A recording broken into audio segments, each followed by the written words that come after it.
If you've ever said, I want to move abroad or live abroad for a little bit and don't know where to start, then this video is for you. My name is DJ and I've lived in Vietnam, Cambodia, Thailand, and Qatar, and I'm going to show you real practical ways that you can move abroad in less than 6 months. Not someday, not after you're safe for 5 years. I'm talking about real exit strategies. These aren't theories.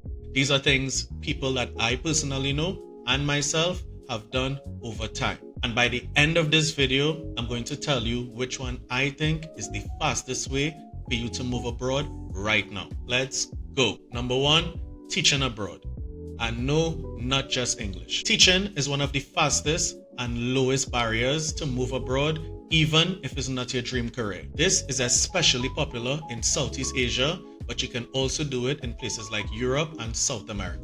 Typically, you need to be a native or fluent English speaker. You need a bachelor's degree, generally in any subject. You need a clean background check. In many places, you need a TEFL certificate, and you can do this in about 2 to 4 weeks online or on-site. And sometimes no prior experience is needed, especially in places like Cambodia or Vietnam. The mindset here is that teaching could be a stepping stone, not necessarily the final destination. I would have moved abroad firstly with teaching, and it has been something that has given me so much more than just a job. If you wish to continue, as you gain experience, you can move into international schools. You get access to higher salaries, especially in places like Qatar, where they pay very well, or in the Middle East. This is a very easy way to travel and build, especially seeing that the teaching profession has some of the most holidays throughout the year. I just normally travel about 5 times a year just based on the school vacation calendar. It's basically getting paid to travel. So what are some of the pros to teaching abroad? You'd obviously get visa sponsorship, which allows you to live in the country. Most times it starts at around a year. You can generally get a stable income, especially in places like the Middle East or Southeast Asia. And there's typically a lot of options for fast hiring because there's generally huge demand for teachers in Southeast Asia and generally in the teaching industry. Some of the cons are generally the school quality varies all over. You have many options such as language centers, actual public schools, private schools, bilingual schools, international schools. Typically, the school quality could vary and you might have some dodgy agents if you go through an agent. Number 2, get a job abroad. If teaching is not for you, the next best thing is to get hired directly by another company.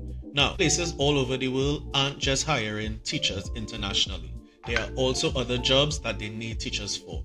Many countries need foreign workers, especially in countries where the talent pool is limited. Some of the most high in demand fields are hospitality, engineering, IT and technology, sales and marketing.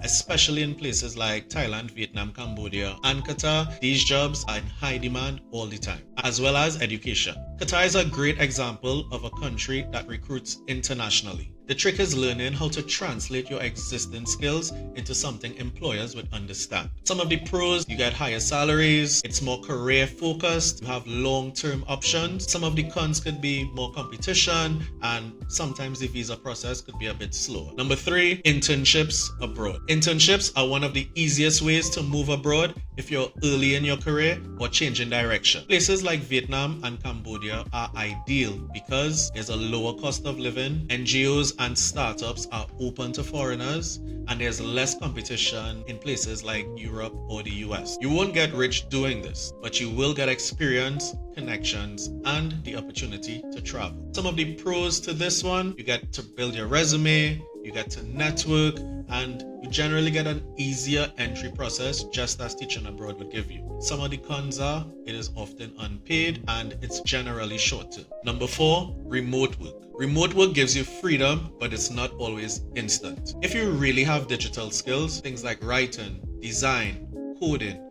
customer support, you can live abroad while working online. The best example for this is the digital nomad visa in Thailand, which gives you a long-term visa up to 5 years. There are many places that offer digital nomad visas, not just Thailand. It allows you to live and work legally inside the country while working for outside companies or even yourself. Some of the pros are you get a freedom of location and it's a very flexible lifestyle. Some of the cons could be always needing to re-enter every 180 days. It requires a lot of self-discipline. Visas could be costly as a remote worker, for example, the digital nomad visa. Number 5, you can volunteer abroad. Now, I know many people and I've met many friends over my time traveling and living abroad who have been volunteering. If money isn't your biggest barrier, volunteering can be the fastest route. Some programs covers things like housing and meals, which immediately removes plenty of your overhead costs. This is especially popular in Southeast Asia. Some of the pros could be it's very low cost.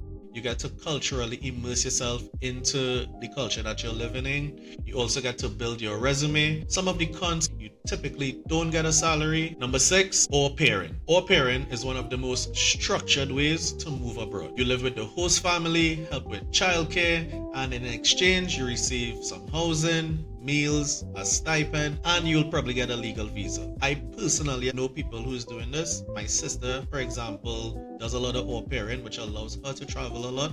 And I have other friends who also au pair and are able to make a sustainable living. Some of the pros are you have built-in support, there are low expenses, while some of the cons could be it's a fixed schedule and you generally might have limited freedom based on the family that you're with. So, which one do I think is the best for you to move in the quickest way possible? I would say it's a tie between teaching abroad as well as volunteering abroad, even an internship. But if I had to pick one, I would definitely say teaching abroad.